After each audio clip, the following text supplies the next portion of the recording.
12 రోజులు 12 లక్షలు ఖర్చు పెట్టి అంబురోలు సంబరం అని కాళికాదేవిని నిలవబెట్టి చేస్తారు. దానికి ప్రధాన పూజారి మా అమ్మగారు. వాళ్ళ మీదకి రాబోయేటప్పటికి మా మీదకి వచ్చినటువంటి కానిస్టేబుల్ని కత్తితో నరకడం జరిగింది. ఆయనకి మండ చేయి తెగిపోయింది. చెయ్య అంటే కింద పడిపోలేదు చెయ్య. బండి స్టార్ట్ చేస్తున్నాడు, ఒక బ్యాగ్ బండికి తగిలించాం, ఒక బ్యాగ్ చేత్తో పట్టుకున్నాను నేను. బండి స్టార్ట్ చేస్తూ ఉన్నాడు కానీ బండి స్టార్ట్ అవుతలేదు, ఎందుకంటే వాడు తాళం ఆన్ చేయలేదు. అక్కడ సమాధులు ఉంటాయి, సమాధుల్లో చచ్చిన వారు ఉంటారు. ఆ సమాధుల మీద కూర్చొని బ్రాందీ తీసుకొని వెళ్ళి ఆ బ్రాందీలో జీడిపప్పు వేసుకొని తాగి అక్కడే కూర్చొని అక్కడే పడుకుండిపోతూ ఉండేవాడిని. దానికి ఇలా కుట్టేటప్పటికి చాలా అవమానంగా ఫీల్ అయ్యి అతన్ని ఒక దినాన్ని నేను కాపు కాసి నరికి చంపేయడం జరిగింది.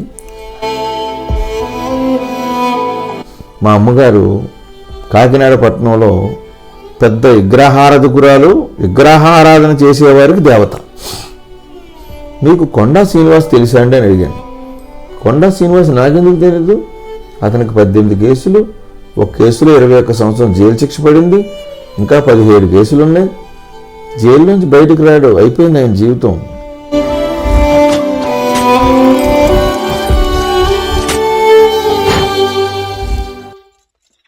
Praise the lord.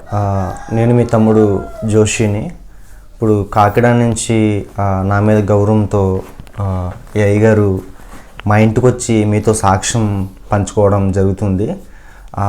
దయచేసి మీకు చేతులు జోడించి చెప్తున్నాను, కొన్ని వేల లక్షల సాక్ష్యాల కంటే అన్ని సాక్ష్యాలు గొప్పవే, కానీ చేతులు జోడించి చెప్తున్నాను. ఈ సాక్ష్యం మొట్టమొదటి నుంచే చివరి వరకు మీరు చూడమని, అది మీరు హిందూస్ అయినా, ముస్లిమ్స్ అయినా, క్రిస్టియన్స్ అయినా గౌరవంతో ముందల ఈ మొదటి నుంచి చివరి వరకు ఈ సాక్ష్యం చూడమని కోరుచున్నాను. ఒకసారి మీరు ఈ సాక్ష్యం వినుంటారు, కానీ అనేకమైన విషయాలు, ఇంకా చాలా విషయాలు, చెప్పకూడని విషయాలు అప్పుడు చెప్పలేదు, కానీ అనేకమైన విషయాలు ఈ యొక్క సాక్ష్యంలో వస్తున్నాయి. తప్పకోకుండా మీరు మొదటి నుంచి చివరి వరకు చూడమని కోరుచున్నాను.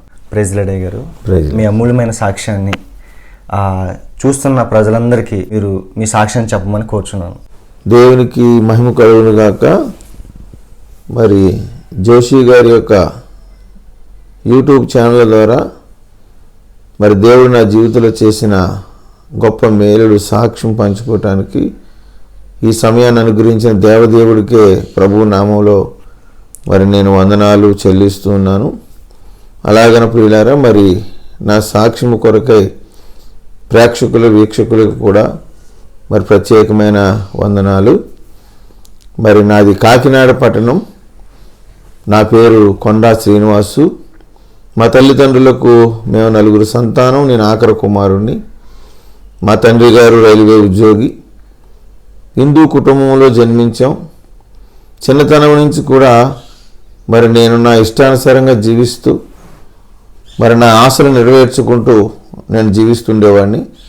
నా తల్లిదండ్రులు ఎన్నో మార్లు నాకు మంచి మాటలు చెప్పారు, కానీ వారి మాటలు నేను వినలేదు. అలాగే నా బాల్య దినాలు గడిచిపోయి యవన కాలం వచ్చింది. యవన కాలంలో కూడా మరి అనేక అలవాట్లకు లోనై సిగరెట్ కాల్చడం, మందు తాగటం, గంజాయి కాల్చడం, ఇలాంటి భయంకరమైన అలవాట్లకి గురయ్యి నేను జీవిస్తున్నప్పుడు ఎన్నో మంచి మాటలు చెప్పారు మంచిగా ఉండాలని.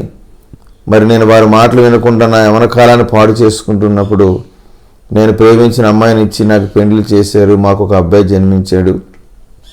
జన్మించిన తర్వాత ఇంకా నా ఇష్టానుసారంగా జీవిస్తూ అనేకమైన కొట్లాటల కేసుల్లో జైలుకి వెళ్ళటం రావటం జరుగుతూ ఉండేది. మరి నేను జైలుకి వెళ్తున్నానని నా తల్లిదండ్రులు నన్ను దగ్గరికి కాగేసి, నాయన నువ్వు చెడిపోవటమే కాదు జైలుకి కూడా వెళ్ళావు, మన పరువు పోతుంది అని నా తండ్రి గారు చెప్పటం. నా తల్లి అయితే నేను మారాలని మా ఇంట్లో చిన్న పూజ గది ఉండేది. ఆ పూజ గదిలో పూజలు చేస్తూ మరి ఎంత దుఃఖపడుతూ బాధపడుతూ ఉండేది.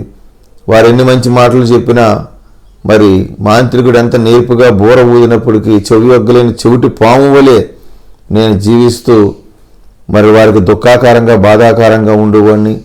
ఇలాగ నా జీవితం కొనసాగించినప్పుడు కాకినాడ పట్టణంలో మరి పేరు మోసిన ఒక రౌడీ షీటర్తో స్నేహం చేసి అతనితో అనేకమైన కొట్లాట కేసుల్లోకి మరి జైలుకి వెళ్ళటం రావటం అలా జరుగుతుంటుండగా మరి ప్రియులారా, నా యొక్క జీవితంలో నెమ్మది లేదు, శాంతి లేదు, సమాధానం లేకుండా నేను తిరుగుతూ ఉన్నాను.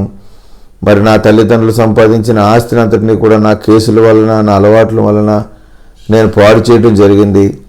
పాడు చేసిన తర్వాత మరి ఆ రౌడీ షీటర్తో కలిసి కాకినాడ ఓడల రేవులో, మరి అక్కడ ఓడల రేవులో యూరియా, డిఐపి, షుగరు, రైసు అనేక కొన్ని కోట్ల రూపాయలు విలువ చేసేటువంటి సరుకులు మరి టర్నోవర్ జరుగుతూ ఉంటుంది. అతనితో పాటు వెళ్ళి కొంతమందిని 10 మందిని తీసుకొని వెళ్ళి అర్ధరాత్రి లారీలు వేసుకొని వెళ్ళి దొంగతనంగా అక్కడ ఉన్నటువంటి సరుకును దొంగిలించి కాకినాడ పట్టణం తీసుకొచ్చి, కాకినాడ పోర్ట్లో అయ్యారు. కాకినాడ పోర్ట్, ఓకే, కాకినాడ పోర్ట్లో సముద్రం నుంచి కంటైనర్లు వస్తాయి. ఆ కంటైనర్లు వస్తాయి, ఓడల మీద వస్తాయి. అవి గొడవలో భద్రపరుస్తారు. భద్రపరిచినప్పుడు అర్ధరాత్రి వేళ వెళ్ళి దొంగతనంగా 15 మందిని తీసుకొని వెళ్ళి దాన్ని దొంగిలించి కాకినాడ పోర్టు, కాకినాడ తీసుకొచ్చి దాన్ని అమ్మేసి ఆ వచ్చినటువంటి డబ్బులతో విచ్చలవిడి జీవితాన్ని జీవించడం, అలాంటి కేసుల్లో జైలుకి వెళ్ళటం, రావటం ఇలా జరుగుతూ ఉండేది. జరుగుతూ ఉంటుండగా మరి నా స్నేహితుడికి నాకు మాట రావటం జరిగింది. అతడు నా స్నేహితుల ముందు నన్ను కొట్టాడు. ఈ విషయం మా తల్లిదండ్రులకు తెలిసి మరి వారు వెళ్ళి అడగటం జరిగింది. అడిగినప్పుడు వారు నా తల్లిదండ్రులకు కూడా వార్నింగ్ ఇవ్వటం జరిగింది. వార్నింగ్ ఇచ్చినప్పుడు నా తల్లిదండ్రులు నన్ను కౌరు పెట్టి అతనితో స్నేహమైనా మానే, ఇంటికి రావటం అయినా మానే అని చెప్పడం జరిగింది. ఏం జరిగిందని ఎంక్వైరీ చేసినప్పుడు అతడు నా తల్లిదండ్రులకు కూడా వార్నింగ్ ఇచ్చాడని తెలుసుకొని మరలా నేను అతను అడగటానికి వెళ్ళినప్పుడు అతడు మరలా రెండోసారి నా స్నేహితుల ముందు కొట్టాడు. నన్ను కొట్టేటప్పటికి ఏం చేయాలో అర్థం కాలేదు. ఒక్కడనే ఏమి చేయలేను. అతని దగ్గర డబ్బు ఉంది, బలగం ఉంది, పేరు మోసిన రౌడీ షీటరు. దానికి ఏం చేయలే తెలియక సహనాన్ని కూలిపోయాను. అతను ఏమీ చేయలేను నేను. దానికి ఇలా కుట్టేటప్పటికి చాలా అవమానంగా ఫీల్ అయ్యి అతన్ని ఒక దినాన్ని నేను కాపు కాసి నరికి చంపేయడం జరిగింది. అతన్ని నరికి చంపేయడం జరిగింది. చంపేసిన తర్వాత మరి నన్ను పోలీసు వారు పట్టుకున్నారు, జైల్లో పెట్టారు. వాళ్ళందరూ కూడా మా తల్లిదండ్రులను చంపాలని, చాలా పలుకుబడి ఉన్న వాళ్ళు మా తల్లిదండ్రులు చంపాలని ఒక 50 మంది 40 మంది వెంటాడారు. మా తల్లిదండ్రులు, మా అమ్మగారు ఊరు పారిపోయారు. నేను జైల్లో ఉన్నాను. కొన్ని రోజులు పోయితే నా తల్లి, తండ్రి, నా భార్య నన్ను చూడటానికి వచ్చారు. వచ్చి అతనితో స్నేహం మానేమన్నాం, ఆఖరికి అతన్నే చంపవలసి వచ్చింది.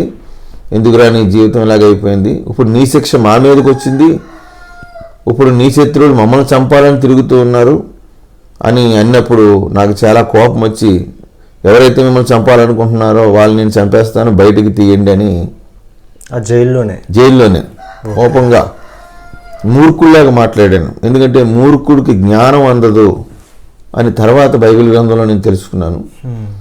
అయితే నా తల్లిదండ్రులు ఆ మాటకు భయపడి వీడు బయటకు వస్తే ఎవరినైనా చంపేస్తాడేమో, లేకపోతే వీడినైనా ఎవరో చంపేస్తారేమో అని కొంతకాలం జైల్లోనే ఉంచారు. జైల్లో ఉంచిన తర్వాత ఎవరి కాలం మంది భార్య ఉందో, కుమారుడు ఉన్నాడు నాకు గనుక భార్య మరి జీవితం ఏంటని ఆలోచించి నన్ను బెయిల్ మీద కొంతకాలం బయటకు తీసుకొచ్చారు. బయటకు వచ్చాను. ఆ రౌడీ షీటర్ బ్రతుకున్నప్పుడు ఎలాంటి నేరాలు, ఎలాంటి గొడవలు చేయించేవాడో అలాంటి నేను చేయిస్తూ, అలాంటి పనికిమాలినటువంటి గ్యాంగ్ని వెనకాల వేసుకొని తిరుగుతూ, అనేక నేరాలు చేయిస్తూ, పోర్ట్లో అనేక గొడవ కేసుల్లో జీవిస్తూ, రౌడీ షీటర్గా జీవిస్తూ అనేక కేసుల్లో ఇన్వాల్వ్ అయ్యి ఉన్నాను. నా కోసం పోలీసులు విపరీతంగా తిరుగుతూ ఉన్నారు. అయితే కాకినాడలో మీ పేరెంట్ తెలియని ఎవరు లేరు. ఓకే, చాలా వరకు నా పేరు తెలుసు. కొండా శ్రీనివాస్ అంటే నన్ను వాసు అని పిలుస్తారు. చాలా మందికి, చాలా ఏరియాలకి తెలుసు. బ్యాచ్తో ఉన్నప్పుడు తెలుసు, నేను చేసిన గొడవలు, కేసుల వలన కూడా తెలుసు. అలా నా జీవితం కొనసాగినప్పుడు నాకున్న కేసులను బట్టి, అలవాట్లను బట్టి నా తల్లిదండ్రులు సంపాదించిన ఆస్తిని అంతటినీ పాడు చేశాను. పాడు చేసిన నెమ్మది లేదు, శాంతి లేదు. పోలీసులు తిరుగుతున్నారు, ఏం చేయాలో తెలియక మరి ఎక్కడ పడుకున్నా పోలీసులు తీసుకెళ్ళిపోతారని చెప్పి మరి శ్మశానంలోకి వెళ్ళిపోయి శ్మశానంలో పడుకునేవాడిని. అక్కడ సమాధులు ఉంటాయి, సమాధుల్లో చచ్చిన వారు ఉంటారు. ఆ సమాధుల మీద కూర్చొని బ్రాందీ తీసుకొని వెళ్ళి ఆ బ్రాందీలో జీడిపప్పు వేసుకొని తాగి అక్కడే కూర్చొని అక్కడే పడుకుండిపోతూ ఉండేవాడిని. పరిశుద్ధ గ్రంథంలో మరి మార్కు సువార్త 5వ అధ్యాయంలో దెయ్యం పట్టినవాడు సమాధుల్లో సంచరించెను, గొలుసుల చేత వాడిని బంధించను కానీ వాడిని ఎవరో సాధువు చేయలేకపోయినని ఒక మాట ఉంటుంది. అలాగని నేను దెయ్యం పట్టిన వాళ్ళలాగా సమాధుల్లో సంచరిస్తూ, సమాధుల మీద పడుకొని, సమాధుల మీద కూర్చొని నా జీవితకాలాన్ని కొనసాగిస్తూ ఉండేవాడిని. అర్ధరాత్రి వేళ మెలకు వచ్చేది, చెప్పులు కూడా వేసుకోకుండా నడుచుకొని ఇంటికి వెళ్ళిపోతూ ఉన్న అర్ధరాత్రి వేళ. ఇలాగ చాలా దినాలు గడిచాయి. చాలా డబ్బు అవసరమైంది, ఏం చేయాలని తీవ్రంగా ఆలోచిస్తున్నాను. శాంతి లేదు, సమాధానం లేదు, నెమ్మది లేదు. గుండెల్లో భయంకరమైన ఆందోళన, శత్రు భయం, పోలీసుల భయం, ఏ మూల నుంచి ఎలాంటి ప్రమాదం పొంచి ఉంటుందో అనేటువంటి భయంకరమైనటువంటి నెమ్మది లేని స్థితిలో నేనున్నప్పుడు నా దగ్గరికి ఇద్దరు స్నేహితులు వచ్చారు. వచ్చి నీకు డబ్బు అవసరం, మాకు డబ్బు అవసరం, మనం డబ్బు కోసం ఏమైనా చేద్దాం అని ముగ్గురం వస్తాసు పలుకొని మరి డబ్బు కోసం ఒక వ్యక్తిని చంపాలని మేము ముగ్గురం ఒక ప్లాన్ వేసాం. మళ్ళీ ఓకే, ఇలాంటి గొడవల్లో ఉన్నప్పటికీ కూడా మళ్ళీ చంపాలని, డబ్బు కోసం చంపాలని. దురాశ గర్భం ధరించి పాపమును కనగా పాపం పరిపక్వమై మరణమును కనును అని పరిశుద్ధ గ్రంథం బైబిల్లో ఉంటుంది. అంటే మేము ఎలాంటి స్థితిలో ఉన్నామంటే, ఎవరిలో అయితే దురాశ ఉంటుందో, ఎవరిలో అయితే అత్యాశ ఉంటుందో, వాడు ఎక్కడుంటే అక్కడ నాశనం ఉంటుంది, ఎక్కడుంటే అక్కడ ప్రమాదం ఉంటుంది, వాడు ఎక్కడుంటే అక్కడ మరణం ఉంటుంది. దురాశ అంత భయంకరమైనది గనక మరి దురాశ పరులమే డబ్బు కోసం ఒక వ్యక్తిని చంపాలని ముగ్గురం ఒక దగ్గరికి వెళ్ళాం. ఆ వ్యక్తి కోసం కాచు కూర్చున్నాం. 6ంటికి వస్తాడని తెలిసింది.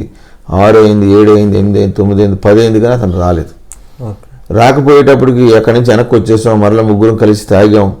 ఏం చేయాలన్నప్పుడు మా ముగ్గురులో స్నేహితుడు ఒకడు, మరి బ్యాంక్ రాబరీ చేద్దాం, బ్యాంకులో బోలంత డబ్బు ఉంటుంది, ఆ డబ్బు దొంగిలిస్తే మన కష్టాలు తీరిపోతాయి అన్నారు. నాకు చాలా లక్షల రూపాయలు అవసరం. అయితే మేము మిట్ట మధ్యాహ్నం బ్యాంక్ రాబరీ చేద్దామని కత్తులు కొనుక్కొని వెళ్ళాం. పట్టపగలే బ్యాంకు మీద దాడి చేసి బ్యాంకులో ఉన్న డబ్బు దొంగిలిద్దామని కత్తులు పెట్టుకొని బ్యాగులు పట్టుకొని వెళ్ళాం. బ్యాంకు దగ్గరికి వెళ్ళి అన్నీ చూసుకొని లోనికి వెళ్ళేటప్పటికి బ్యాంకు గేటు దగ్గర ఒక కానిస్టేబుల్ మరి గన్ను పట్టుకొని ఉన్నాడు. గన్ను పట్టుకొని ఉన్నప్పుడు ఒకవేళ మేము కత్తులతో దాడి చేసినా అతడు గన్నతో కాల్ చేస్తాడు కనుక మాకు కూడా గన్న కావాలి, మాకు కూడా గన్న అవసరం అని చెప్పేసి వెనక్కి వెళ్ళిపోయి గన్న కొనాలని చాలా ప్రయత్నాలు చేసాం. చాలా ప్రయత్నాలు చేసేటప్పటికి మా వల్ల కాలేనప్పుడు ఇంకా ఏం చేయాలని ఆలోచిస్తూ ఉన్నాం తీవ్రంగా. అప్పుడు మా స్నేహితుడు అన్నాడు, డబ్బైనా బంగారమైనా ఒకటే, బంగారం షాపులు దొంగిలింతే మన కేసులు పోగొట్టుకోవచ్చు, మన కష్టాలు పోగొట్టుకోవచ్చు అని సలహా ఇచ్చాడు. ఇచ్చినప్పుడు మొట్టమొదటిగా మరి కాకినాడకి 18 కిలోమీటర్ల దూరంలో పిఠాపురం అనే పట్టణం ఉంది. అక్కడికి అర్ధరాత్రి వేళ వెళ్ళి మరి బంగారం షాపు తాళం కప్పలు బద్దలు కొట్టి మా ఊడ షాపులోకి సొరపడ్డాడు. అందులో ఉన్న బంగారం ఎండి దొంగిలించి తీసుకొచ్చేసి కాకినాడ పట్టణం తీసుకొచ్చేసి అమ్మేశాం. 3 నెలల్లో తినేసాం, తాగేసాం. మా కష్టాలు పోలేదు, మా కేసులు పోలేదు, కానీ ఇంకా మా కోసం తీవ్రంగా పోలీసులు తిరుగుతూ ఉన్నారు. ఎందుకంటే ఇర్మీ గ్రంథంలో ఒక మాట ఉంటుంది. ఇర్మీ గ్రంథం 17వ అధ్యాయం 11వ వచనంలో, అన్యాయముగా లాభం సంపాదించగోరువాడు అనుకునేవాడు తాను పెట్టని గుడ్లను పొదుగు కౌజింగ్ పెట్టని పోలినవాడిగా మధ్యప్రాయములను దాన్ని విడుచుచు తుదకి అవివేకిగా ఎంచబడతాడని ఇలాంటి అవివేక పనులు మేము చేస్తూ ఉండేవారం అనమాట, ఏదో సాధించేయాలనేటువంటి దురుద్దేశంతో. అయితే మా దగ్గర ఉన్నటువంటి ఆ 3 నెలల్లో డబ్బు అయిపోయింది, ఇంకా ఏం చేయాలని తీవ్రంగా ఆలోచిస్తున్నప్పుడు నా స్నేహితుడు అన్నాడు, ఇంతకన్నా పెద్ద బంగారం షాప్ ఓ దిక్కు ఉందో ఒకసారి చూశాను, తునిలో ఉంది అది, మనం తుని వెళ్దాం పదండి అని 3 నెలలు పోయాక తుని వెళ్ళినప్పుడు అక్కడ పెద్ద బంగారం షాపు మహాలక్ష్మి జ్యువెలరీ షాప్ అని పెద్దది ఉంది, దాన్ని పెద్ద వీధి అంటారు. అర్ధరాత్రి వేళ అక్కడికి వెళ్ళి అక్కడ ఉన్నటువంటి ఆ యొక్క తాళం కప్పలు బదులు కొట్టి వాడు అందులోకి సొరబడి మా దగ్గర ఉన్న బ్యాగ్లో నా బంగారాన్ని దొంగిలిస్తూ ఉన్నాడు. నేను కూడా లోనికి వెళ్ళాను. విస్తారమైన బంగారం ఉంది అందులో. ఉన్నప్పుడు అక్కడ ఉన్నటువంటి ఆ బంగారం అంతా మా బ్యాగులో వేసుకుంటున్నాం. అక్కడ ఒక వేస్ట్ కాగితాల సంచి ఉంటే అందులో కూడా బంగారాన్ని వేస్తూ ఉన్నాం. ఈ సప్పుడికి పైన ఒక ఆయన లేగటం, ఎవరెవరని పెద్ద పెద్ద కేకలేసిన తర్వాత బయట ఒకరిని కాపలా పెట్టాం. వాడు కాగేసి ఎవరో కేకలు ఎత్తున్నారు చూడన్నాను కానీ గబగబా నేను పరిగెట్టుకొని వచ్చి కత్తి ఎట్టుకొని మేడపైకి వెళ్ళి కత్తి చూపించగానే ఆయనకి ఇంట్లోకి పారిపోయాడు. ఆయన ఒక టీచర్ అంట, నాకు తెలియదు. ఆయన ఇంట్లోకి పారిపోగలను తలుపు వేసేసి గొల్లెం పెట్టేశాను. యథారీతిగా వచ్చే బంగారాన్ని మేము దొంగిలిస్తూ ఉన్నప్పుడు అతను పోలీసు వారికి ఫోన్ చేశాడు, ఇక్కడ ఎవరో దొండగులు వచ్చి చాలా బీభత్సం చేస్తున్నారని. మేము చేసేటప్పటికి మేము బంగారం షాపు దొంగిలిస్తూ ఉన్నాం.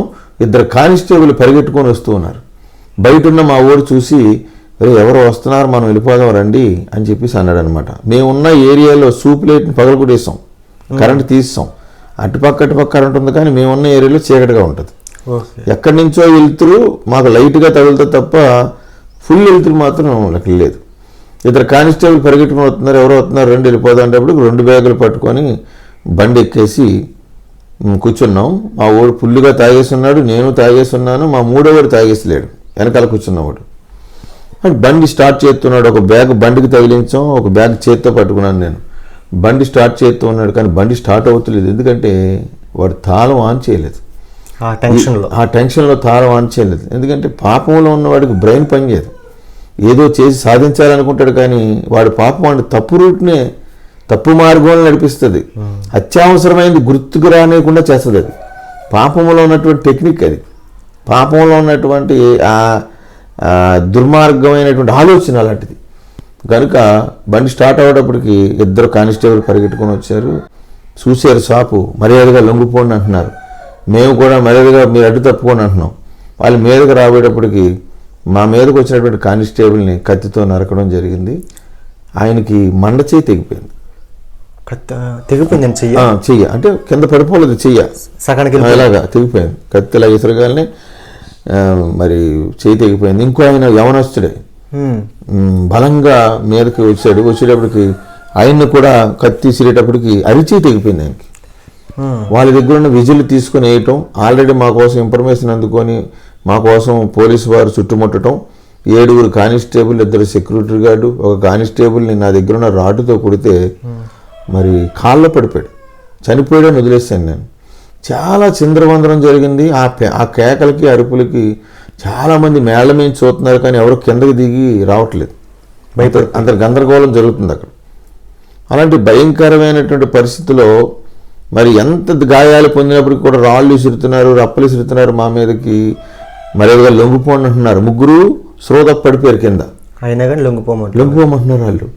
వీళ్ళు ఎప్పటికీ భయపడతలేదని చెప్పేసి 2 3 చంపేస్తే భయపడతారని వాళ్ళ మధ్యలోకి సొరబడి కత్తితో చంపేద్దాం అని సొరబడేటప్పటికి నా దగ్గర ఉన్న కత్తి ఎక్కడ పడిపోయింది. అప్పుడు నాకు భయం వేసింది, దొరికేమంటే చంపేస్తారు, అలాగైనా ఇక్కడి నుంచి తప్పించుకొని వెళ్ళిపోవాలి అని చెప్పేసి మా 3వ వాడిని బండి తీసి పోనీ అని అన్నాను. అడవుల్లోనే, అరుపుల్లోనే, కేకల్లోనే మా ఓడు చేతిలో కత్తి ఉంది, అది మాత్రం అందరినీ బెదిరించుకుంటూ దగ్గరికి వచ్చి చంపేస్తాను అంటున్నాడు. ఆ కింద ఉన్న తాళం తీసుకుని మా ఓడు బండి స్టార్ట్ చేసుకుని వెళ్ళిపోతున్నాడు. ఒక బ్యాగ్ పడిపోయింది, ఒక బ్యాగ్ ఉంది. వాడి వెనకాల నేను పరిగెడుతున్నాను, నా వెనక మా స్నేహితుడు పరిగెడుతున్నాడు. వాడి వెనకాల పోలీసులు వారు, మిగిలిన వారు పరిగెడుతున్నారు. వాడు పరిగెడుతూ సందులోకి తిరిగిపోయాడు. సందులోకి తిరిగిపోగా కొంతమంది వాడి వెనకాల పరిగెడుతున్నారు, నా వెనకాల 2 పరిగెడుతున్నారు, నా ముందు బైక్ వెళ్ళిపోతుంది. అప్పుడే సిఏ గారు రావటం, సూర్యరావు గారు అట ఆయన పేరు. జీబు సందులోకి తిరగపోతే జీబు ఆఫ్ చేసి రివాల్వర్ తీసుకొని నా వెనకాల పరిగెట్టుకుంటూ వస్తున్నాడు. 2 కానిస్టేబుల్ మధ్యలోంచి నన్ను షూట్ చేసాడు ఆయన. షూట్ చేసేటప్పటికి సందులోకి నా బండి వెళ్ళిపోయింది. నేను బండి ఎక్కేసి సందులోకి వెళ్ళిపోయి పారిపోయాను, బండి ఎక్కి పారిపోయాను. నేను దొరకలేదు, ఎవరని దొరకలేదు. తెల్లారిన తర్వాత రోడ్డు నిండా బంగారం ఉంది, పెద్ద బ్యాగ్ పడిపోయింది అక్కడ. ఒక బ్యాగ్ పట్టుకుని వెళ్ళిపోయాం. తెల్లారిన తర్వాత రోడ్డు నిండా బంగారం ఉంటే పోలీసు వారు 3 హాస్పిటల్లో ఉన్నారు, ప్రాణాపస్థితిలో ఉన్నారు. ఎంత ఘోరంగా, ఎంత కఠినంగా పోలీసు వారిని కత్తులతో గాయపరిచి ఇలాంటి నేరం చేశారంటే వీళ్ళు చాలా భయంకరమైన నేరస్తులై ఉంటారు.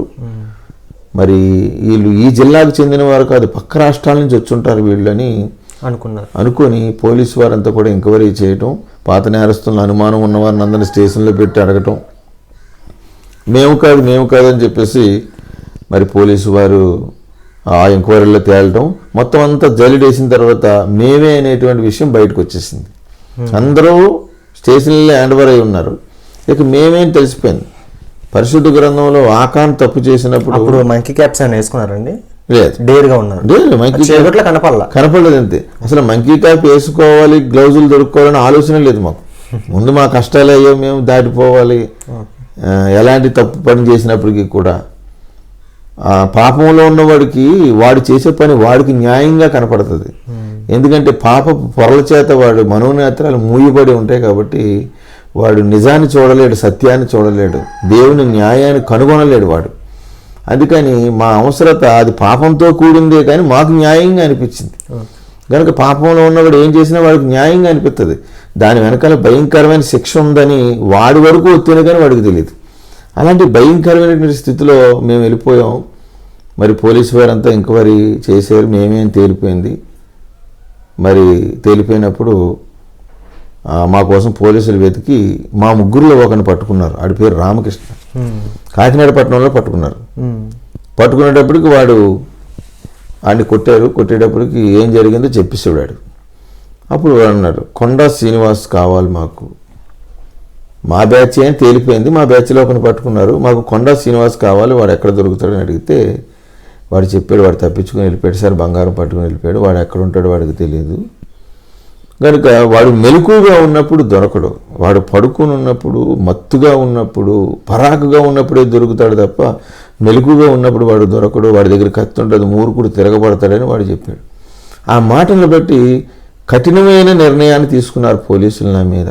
హృదయాన్ని కఠినపరుచుకుని వాడు కీడులో పడునని ఒక కఠినమైన నిర్ణయం నా వెనకాల తిరుగుతుంది. వాడు ఎక్కడుంటాడో చూపించు, కనపడిన వెంటనే చావు దెబ్బ కొడతాం, చత్తే హాస్పిటల్లో పడేస్తాం, బ్రతికితే జైల్లో పెడతామని పోలీసు వారు ఒక కఠినమైన నిర్ణయంతో నా కోసం తిరుగుతున్నారు. ఎందుకు అంత కఠినమైన నిర్ణయం తీసుకున్నారంటే మెలకుగా ఉన్నప్పుడు దొరకనని వాడు చెప్పాడు. చాలామంది ఈ రోజుల్లో మెలకుగా ఉన్నప్పుడు, ఆరోగ్యం ఉన్నప్పుడు దేవుడికి దొరకరు. అదే నా పరిస్థితి కూడా అయిపోయింది. అయితే మరొక 20 మంది పోలీసులు మా ఇంటికి వెళ్ళారు, 4 జీబులు వేసుకొని. నాకు కుమారుడు, నా భార్య 5 నెలల గర్భిణి. ఆ 3వ రోజు వెళ్ళేటప్పటికి నా భార్య చూసి అల్లిపోయి ఆశ్చర్యపోయింది, ఇంతమంది వచ్చారంటే ఎవరైనా చంపేశాడేమో అనుకున్నప్పుడు పోలీసులు దిగి అడిగారు, నీ భర్త ఎక్కడికి వెళ్ళాడు, ఇలా చేశాడు, పోలీసు వారిని కత్తులతో గాయపరిచాడు, కొంతమంది ప్రాణాపాయ స్థితిలో ఉన్నారు, ఎస్పీ గారు కాల్చేయమన్నారు, కనపడితే మర్యాదగా పట్టించని అడిగారు. ఆమెకు తెలియదు నేను ఎక్కడికి వెళ్ళిపోయాను, నాకు తెలియదు అని అంది. ఎక్కడికి వెళ్ళాడంటే తెలియదు, ఎప్పుడు వస్తాడంటే తెలియదు, ఎక్కడ ఉంటాడంటే తెలియదు. నా భార్య నన్ను గురించి సరైన అడ్రస్ చెప్పలేకపోయింది. కారణం ఏమిటంటే పాపంలో ఉన్నవాడికి సరైన అడ్రస్ ఉండదు. వాడు ఎక్కడికి వెళ్తాడో తెలియదు, ఎప్పుడు వస్తాడో తెలియదు, ఎందుకు బతుకుతాడో తెలియదు. ఒక అడ్రస్ లేనాడు ఎవరంటే భూమి మీద పాపాత్ముడే. అలాంటి భయంకరమైన పరిస్థితి నాదైపోయింది. ఏదో టైంలో వస్తాడా అంటే వస్తాడని చెప్పింది. ఇంటి చుట్టూ పోలీసులు కాసు కూర్చున్నారు. ఆ 3వ రోజు సాయంత్రం నేను బంగారం బ్యాగ్ పట్టుకుని బైక్ వేసుకొని వచ్చాను, అంతా సైలెంట్గా ఉంది. బ్యాగ్ తీసుకుని ఇలా ఇంట్లోకి వెళ్ళాను, ఇంటి చుట్టూ ఉన్న పోలీసులను పట్టుకున్నారు. పట్టుకొని నేను తిరగబడతానని నాకు బ్రాందీ పట్టించారు. మా ఇంట్లో ఎప్పుడూ బ్రాందీ ఉండేది, పంది కుడికి తాగినట్లుగా తాగి ఉన్నాను అనమాట. నేను ఇలాంటి టెన్షన్లు తట్టుకోలేక అంటే నోరు తెరిచేసి బ్రాందీ పోస్తారు. నోరు తెరిచి బ్రాందీ పోస్తారు, మొత్తం పచ్చి బ్రాందీ పట్టించారు. నాకు సగం బాటిల్ వరకు తాగేశాను నేను. మరి నాకు బేడీలు వేసారు, బ్యాగ్ తీసుకున్నారు, బేడీలు కాళ్ళకి చేతులకి బేడీలు వేసేసి ఎత్తి జీబులో విసిరేశారు. నన్ను విసిరేసి మరి కాకినాడ 3 టౌన్ పోలీస్ స్టేషన్ తీసుకొని వెళ్ళి కొరప్రాణంతో కొట్టి చెరసాల్లో విసిరేశారు. నన్ను వాళ్ళు కొడుతుంటే నా చర్మం పగిలిపోయేది అనమాట, ఎక్కడ పడితే అక్కడ పగిలిపోయేది. అరికాలం మొదలుకొని నన్నెత్తి వరకు కొంచెమైనా స్వస్థత లేదు అంటాడు యెషయా భక్తుడు 1వ అధ్యాయం 5వ వచనంలో. ఎక్కడ చూసిన పచ్చి పుండ్లు, గాయములు అంటాడు. అలాగా నా దేహం అంతా అక్కడక్కడ పగిలిపోయి గాయాలతో, పచ్చి పుండ్లతో నేనున్నాను. నా సొమ్ము తిన్నవాడు, నా వెనకాల జలసాలు చేసినవాడు, మరి నన్ను వాడుకున్నాడు, ఎవరు కూడా నన్ను చూడటానికి, పలకరించడానికి ఎవరు కూడా రాలేదు. ఒక్కడనే ఆ దిక్కుమాలిన స్థితిలో ఆ చెరసాల్లో ఉన్నాను. నా తల్లిదండ్రులు, నా భార్య బయట ఉన్నారు. ఆ 4వ రోజు సిఐ గారు, ఎస్పీ గారి దగ్గర పర్మిషన్ తీసుకొని నా దగ్గర స్టేట్మెంట్ రాయించుకోవడానికి వచ్చారు. ఆ కొండా శ్రీనివాస్ గారిని ఇలా తీసుకురండి అన్నారు. 2 కానిస్టేబుల్ మోసుకొని వెళ్ళి సిఐ గారు పాదాల దగ్గర నన్ను పాడేశారు. లేచి కూర్చో అన్నాడు సిఐ గారు. నేను కూర్చోలేను, నుంచోలేను, పడుకోలేని స్థితిలో నేను ఉన్నాను. ఎందుకంటే నా ఒంటి నిండా దెబ్బలు, సరిగా తిండి లేదు, ఆహారం లేదు, నీళ్లు లేవు, నిద్ర లేదు, స్థానం లేదు, భయంకరమైన దుర్భరమైనటువంటి స్థితిలో ఉన్నాను. లేచి కూర్చో అన్నాడు. జాయిగా లేచి ఎలా కూర్చున్నాను. కొండా శ్రీనివాస్ అంటే నువ్వేనా అని అడిగాడు. నేనే సార్ అన్నాను. అందరికన్నా వెనకాల పరిగెట్టి బండికి సందులోకి తిరిగిపోయింది నువ్వేనా అన్నాడు. నేనే సార్ అన్నాను. నువ్వు చాలా అదృష్టవంతుడు అన్నాడు. నాకు అర్థం కాలేదు. నేను దుర్భరమైన దిక్కుమాలినటువంటి పరిస్థితిలో ఉన్నాను.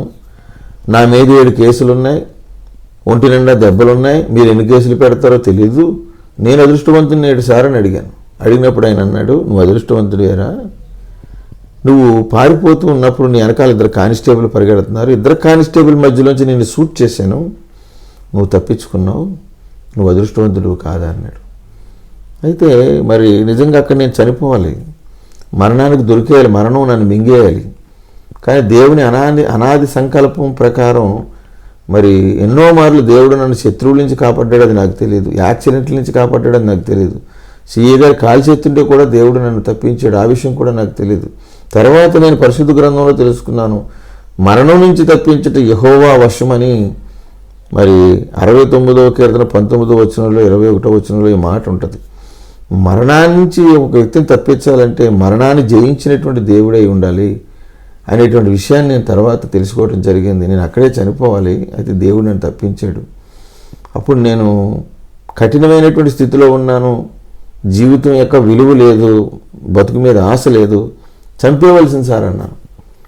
అప్పుడు సిఏ గారు వీడికి ఇంకా పొగరు తగ్గలేదని అదే దెబ్బల మీద మరలా నన్ను కొట్టి, నాకు 7 కేసులుంటే వారు 11 కేసులు పెట్టి 18 కేసుల మీద రాజమండ్రి సెంట్రల్ జైలుకి నన్ను పంపించారు. రాజమండ్రి సెంట్రల్ జైల్లో నేనున్నాను. అధికారుల మీద తిరగబడ్డాను కాబట్టి జైలు పనిష్మెంట్ జైలు అని క్వారంటైన్ ఉంటుంది, అందులో నన్ను వేశారు. మరి ఆ జైల్లో ఉగ్రవాదులు, నక్సలైట్లు, చిన్నపిల్లలను పాడు చేసేసి వాళ్ళు, వృద్ధులను చంపేసిన వారు, పిచ్చివారు ఉంటారు. ఎవరు సింగల్ లాకప్లో ఉంటారు. అలాంటి సెల్లో నన్ను వేశారు. ఆ సెల్లో కూర్చొని ఆలోచిస్తూ ఏడుస్తూ ఉన్నాను. ఎలాగుండేవాడిని, ఎలాగైపోయాను నేను, ఏంటి నా జీవితం ఎలాగైపోయిందని ఏడుస్తూ ఉన్నాను.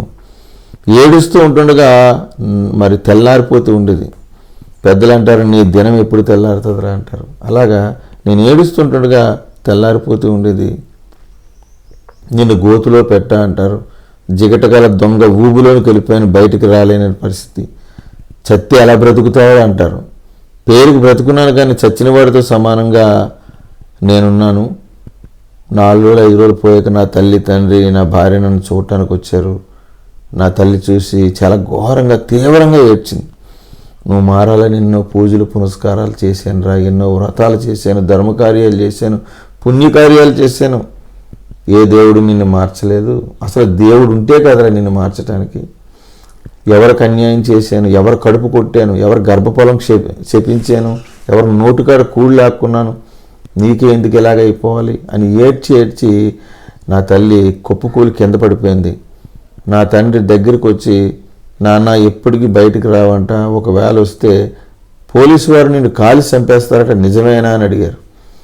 మాకు బంధువుల్లో పోలీసులు ఉన్నారు, మేనమామలు కంట. దానికి చాలా భయం వేసింది నాకు. అంటే నేను బయటకు ఎలాగో రాను, ఒకవేళ బయటకు వచ్చినా నన్ను చంపేస్తారు, బయట బ్రతుకులేదు, లోన బ్రతుకులేదు నాకు అని భయంకరంగా ఏడ్చాను. నా భార్య నా దగ్గరికి వచ్చి, నువ్వు మోసగాడివి, నన్ను మోసం చేసావు, నిన్ను ప్రేమించి నా ఊరిని వదిలి నా పెద్దల్ని ఎదిరించి నీ వెనకాల వచ్చాను, ఏం ముఖం పెట్టుకున్నా వాళ్ళ దగ్గరికి నేను వెళ్ళను, నువ్వు ఎన్నటికీ జైలు నుంచి బయటకు రావంట అని నా భార్య చాలా తీవ్రంగా ఏడ్చింది. నేను నా తల్లిదండ్రుల దగ్గరికి వెళ్ళలేను, అలాగే నీ తల్లిదండ్రుల దగ్గర ఉండలేను, ఈ రాజమండ్రి గోదావరిలో దూకి చచ్చిపోతానని నా కొడుకుని ఎత్తుకుని వెళ్ళిపోయింది. చనిపోవడానికి వెళ్ళి నా భార్య అని ఆపలేను, భయంకరంగా ఏడుస్తున్న నా తల్లిదండ్రులను ఓదార్చలేని స్థితిలో, దిక్కుమాలిన స్థితిలో నేనున్నాను. అలాంటి భయంకరమైన స్థితిలో ఉన్నప్పుడు ఏడుస్తున్నారు. ఏడ్చి వాళ్ళు చచ్చిపోతారేమో అని వాళ్ళని గసిరి వెళ్ళి సరసాల్లో కూర్చొని భయంకరంగా ఏడుస్తున్నాను. నా ఏడుపు నాకే వినపడుతూ ఉంది. ఒక వ్యక్తి పాపంలో ఉండి ఏడిస్తే ఆడి ఏడుపు ఆడికే వినపడుతుంది, పాపాన్ని విడిచిపెట్టి ఏడిస్తే వాడి ఏడుపు దేవుడికి వినపడుతుంది అని ఒక సామెత ఉంది. నేను పాపంలో ఉండి ఏడుస్తున్నాను కాబట్టి నా ఏడుపు నాకే వినపడుతుంది. ఒక ఆలోచన వచ్చింది, నీ తల్లిదండ్రులు నీ కోసం ఏడ్చి చచ్చిపోతారు, నువ్వు ఇప్పుడే చచ్చిపోయే వరకు కొంతకాలమైనా వాళ్ళు బతుకుతారని ఆలోచన వచ్చింది. నిజమే కాదా అని చెప్పేసి నేను మరి ఆ చెరసల్లో శతవిధాలా చనిపోవాలని ఏడుస్తున్నాను.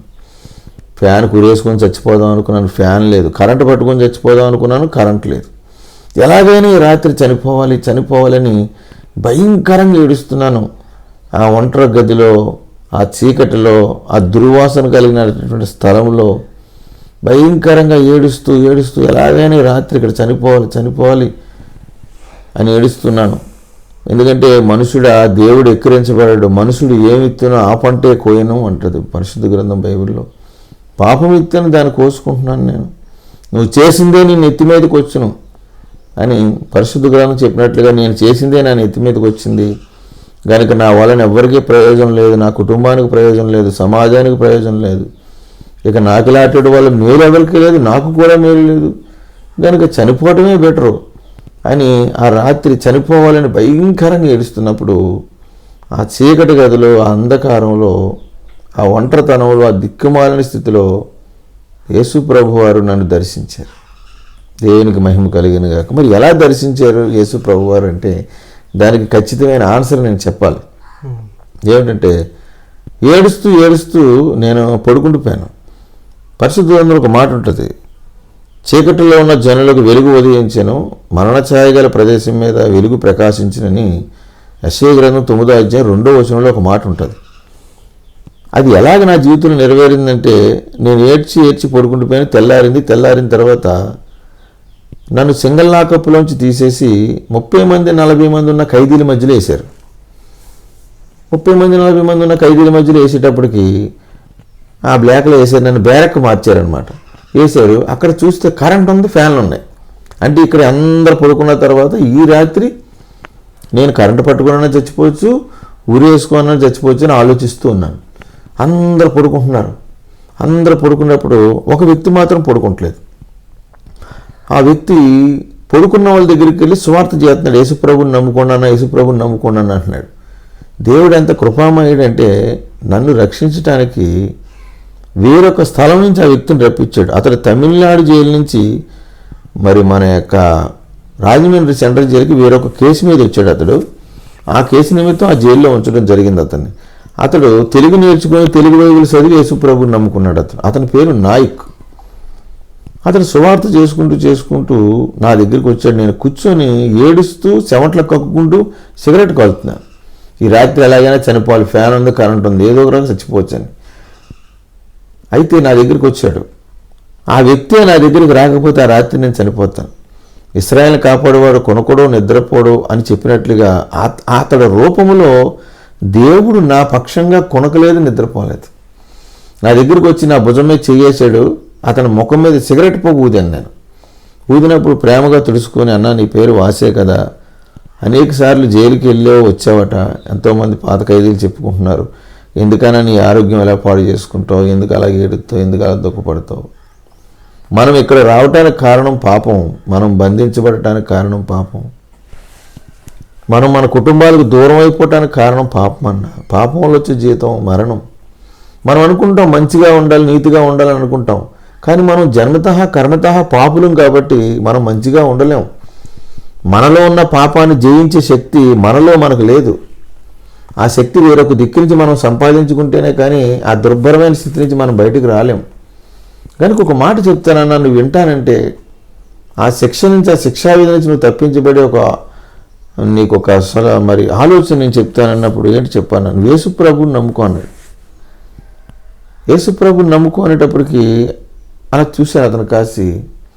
అతను సువార్త చేయడం ప్రారంభిస్తూ ఉన్నాడు. యేసు పాపులకు రక్షకుడు, నశించిన దాన్ని రక్షించడానికి మనుషు కుమారుడికి లోకానికి వచ్చాడు. నీ పాపాలు ఆయన దగ్గర ఒప్పుకో, నువ్వు రక్షించబడతావు, క్షమించబడతావు.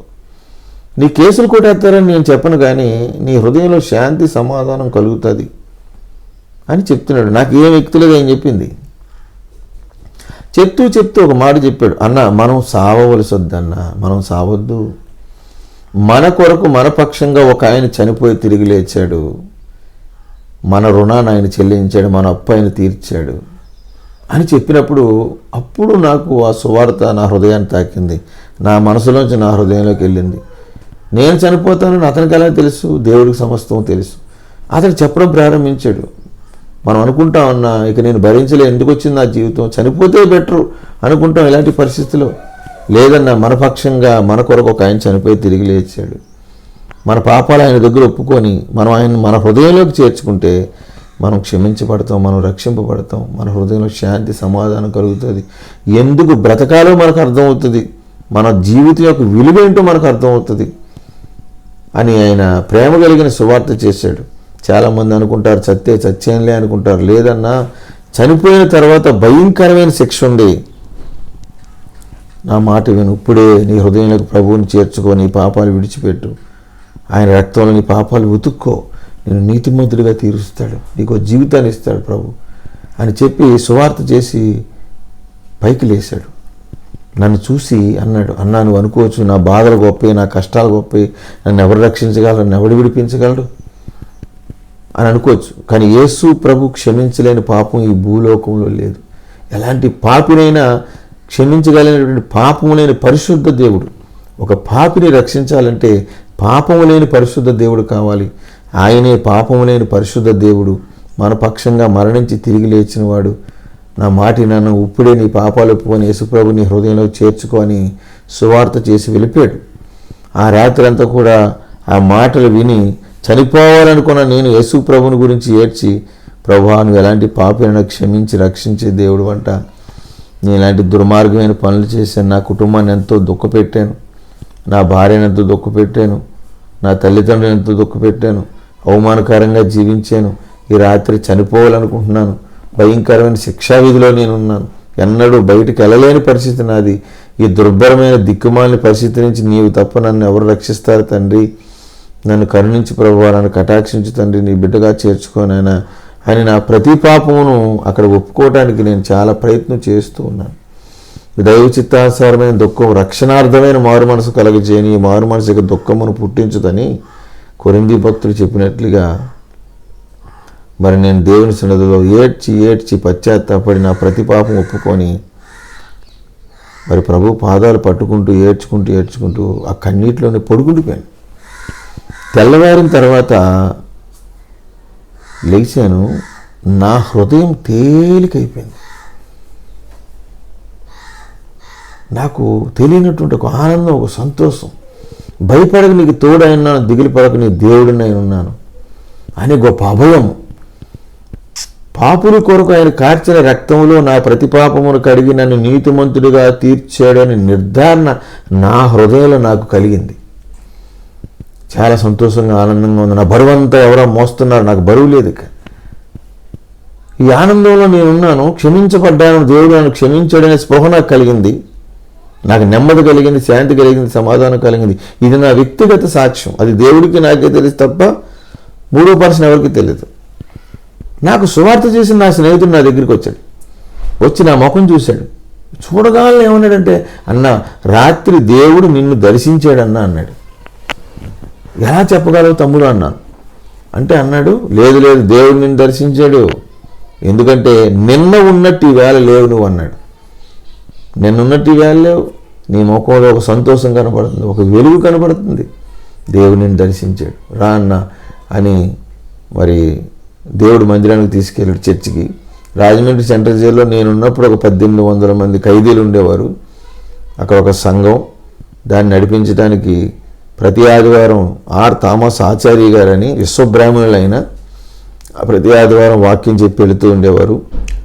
జైల్లోనే చర్చ్ ఉందండి? చర్చ్ ఉంది, జైల్లో చర్చ్ ఉంది, గుడి ఉంది, మసీదు ఉంది. ఓకే. ఎవరి మతాన్ని వాళ్ళు ఆరాధించుకుంటూ ఉంటారు. ఆయన ప్రతి ఆదివారం వచ్చి వాక్యం చెప్తే వెళ్ళి ఉండేవారు. ఇంచుమించు ప్రతి ఆదివారం 300 మంది సుమారు ఖైదీలు కూడుకుంటారు. అలాంటి సందర్భంలో నన్ను తీసుకుని వెళ్ళాను నా స్నేహితుడు. అక్కడికి వెళ్ళాను, కూర్చున్నాను, చివర కూర్చున్నాను. దైవజనులు వాక్యం చెప్తున్నారు. దుర్మార్గుడు తన దుర్మార్గు చేత చనిపోవటం దేవునికి ఇష్టం లేదు, అతడు తన మనసు మార్చుకొని దేవుని తట్టు తిరుగుటయే నాకు ఇష్టమని దేవుడు చెప్పాడు. చెప్పినప్పుడు ఒక ఆలోచన వచ్చింది, నేను దేవుడి తట్టు తిరగటమే దేవుడికి సంతోషం. అంటే నేను దేవుడి తట్టు తిరగకపోవటం వలన ఇన్ని సంవత్సరాలు దేవుని దుఃఖపెట్టాను, అందుకే నేను నష్టపోయాను. దేవుని దుఃఖపెట్టిన వాడు ఎవడు బాగుపడనే విషయాన్ని అక్కడ తెలుసుకొని మరలా నా పాపాలు ఒప్పుకొని ఒక తీర్మానం చేసుకున్నాను, ప్రభువా నన్ను బ్రతికిస్తే నీ సాక్షిగా జీవిస్తాను, అది జైల్లో అన్నా బయట అయినా, ఇదిగో నా జీవితాన్ని నీకు అప్పగించుకుంటున్నాను అని నా జీవితాన్ని దేవునికి అప్పగించుకున్నాను, తీర్మానం చేసుకున్నాను. ఎక్కడైనా ప్రభు సాక్షిగా జీవించాలని. అలాంటి సందర్భంలో మరి నా కేసులన్నీ విచారణకు వచ్చినాయి. నా మీద 18 కేసులు ఉన్నాయి. దేవుడికి నా జీవితాన్ని అప్పగించుకున్నాను. ఏమి జరిగినా నీ చిత్తమే ప్రభు అనుకున్నాను. విచారణకు వచ్చినాయి. విచారణకు వచ్చినప్పుడు మరి ఎప్పుడైతే నా జీవితాన్ని దేవునికి అప్పగించుకున్నానో ప్రియులరా, మరి ఏ కోర్టుకి వెళితే ఆ కోర్టులో నా కేసు కొట్టేయడం జరుగుతూ ఉండేది. ఆమేన్. ఎందుకు నా కేసులు కొట్టేస్తున్నారో జైలు వారికి తెలియదు, తీసుకెళ్ళిన ఎస్కాట్కి తెలియదు, జడ్జి గారికి కూడా తెలియదు. దేవుడు మన పక్షంగా ఉండగా మనకు విరోధి ఎవడు అంటాడు రోమాపత్రిక 8వ అధ్యాయంలో. అలాగన మరి దేవుడు నా పక్షంగా ఉన్నాడు. ఏ కోర్టుకి వెళ్తే నాకు కోర్టులో కేసు కొట్టేస్తూ ఉండేవారు. నా మీద పెట్టబడిన 18 కేసుల్లో 17 కేసులు కొట్టివేశారు. మరి మర్డర్ కేసులు కూడా కొట్టివేశారు. ఓకే. పోలీసు వారి మీద తిరగబడిన కేసు ఉంది. ఆ కేసులో విచారణకు వచ్చింది. జడ్జి గారు ఈశ్వరరావు గారు నా కోసం పోలీస్ అధికారులు డిఎస్పీ గారు చాలా కఠినంగా చెప్పారు, బయటికి రాకూడదు సార్, ఇడు చాలా ప్రమాదం అని చెప్పారు. జడ్జి గారి దగ్గరికి ఆగేసి మీరు నేరం చేశారు అని కోర్టు నమ్మింది, మీరు చెప్పుకోవాల్సింది ఏమైనా ఉందా అని అడిగారు. నాకు 2 పిల్లలు, నా భార్య, నా తల్లిదండ్రులు నా వల్ల చాలా నష్టపోయారు. చాలా ఆస్తి నష్టం కలిగింది, అవమాన నష్టం కలిగింది. నా భార్య ఒంటరి స్థితిలో ఉంది, వాళ్ళకి నేనే ఆధారం అయ్యా, నన్ను క్షమించండి అని అడిగాను. నా కేసులో ముద్దాలు వారికి ఉన్న బాధలు వాళ్ళు చెప్పుకున్నారు. జడ్జి గారి దగ్గరికి ఎగేసి మీరు నేరం చేశారని కోర్టు నమ్మింది కనుక మీలో ఒక్కొక్కరికి 21 సంవత్సరం జైలు శిక్ష విధిస్తున్నానని మా ముగ్గురికి 63 సంవత్సరాలు వేశారు. వేసినప్పుడు మౌనంగా ఉన్నాం. దేవుడు ప్రార్థన చేస్తున్నారు, ప్రభా ఎన్నో పాపాలు చేస్తాం తండ్రి, 21 సంవత్సరం శిక్ష వేసావా అని ప్రార్థన చేస్తూ ఉన్నప్పుడు దేవుడు ఆశ్చర్యకరుడు. అనుకున్న దానికంటే ఊహించిన దానికంటే అత్యధికమైన మేలు చేసే దేవుడు. మానవ తలంపులకి దేవుని తలంపులకి భూమి ఆకాశం ఎంత దూరం ఉందని ఆయనే చెప్పాడు. కనుక మరి అందరి దృష్టిలో 21 సంవత్సరం జైలు శిక్ష వేయడం జరిగింది. ఆ శిక్షాకాలం కొనసాగిస్తే మా యవన కాలం అంతా అందులో కరిగిపోద్ది. ఆ సమయంలో దేవుడు జడ్జి గారి మనసు మార్చాడు. అప్పుడే జడ్జి గారి దగ్గరికి ఆగేశారు. ఇది చరిత్రాత్మకంగా ఆధారాలతో కూడిన సాక్ష్యం ఉన్నది. అదే జడ్జి గారి దగ్గరికి ఆగేసి మరలా అన్నాడు, మీకున్న కేసులను బట్టి సెక్షన్లను బట్టి ఒక్కొక్కరికి 21 సంవత్సరం జైలు శిక్ష విధించాను. దీన్ని ఏకకాలంలో రన్ కాంక్రీట్ చేసి 5 సంవత్సరాలుగా మార్చానని చెప్పాడు. ఇది ఎలా జరిగింది, ఏంటి ఆశ్చర్యం, దేవుణ్ణి అడిగాను, ప్రభువా ఇది ఎలా జరిగింది ఇది అని. తర్వాత వెతుకు అన్నాడు. వెతుకున్నప్పుడు పరిశుద్ధ గ్రంథంలో మరి 28:6లో న్యాయపీఠం మీద కూర్చుని వారికి తీర్పు తీర్చి నేర్పు ఆత్మగా నేను ఉంటానని యెషయా గ్రంథంలో దేవుడు నాతో మాట్లాడాడు. రాజుల హృదయం నీటి కాలువ వలె నా చిత్తావృత్తి చెప్పిన తిప్పుతాను నేను అని సామెతల గ్రంథం 21వ అధ్యాయం 1వ వచనంలో మాట్లాడాడు. రాజుల హృదయాలు నా చేతిలో ఉన్నవి, సమస్తము నా మూలంగా కలిగినది ఏది నేను లేకుండా కలగలేదు అని దేవుడు చెప్పినట్లయితే మాటలు నాకు గుర్తుకొచ్చినాయి. అప్పుడు దేవుడే దిగివచ్చి కార్యం చేశాడని అనుకున్నాను. ఆ శిక్షాకాలంలో 5 సంవత్సరాల శిక్ష, 500 ఫైన్ వేసి రాజమండ్రి సెంట్రల్ జైలుకి పంపించారు. సెంట్రల్ జైల్లో శిక్షణ నేర్చుకుంటూ పరిశుద్ధుల సహవాసం చేస్తూ పాటలు పాడుతూ పాటలు నేర్చుకుంటూ వాయిద్యాలు నేర్చుకుంటూ ఉన్నాను.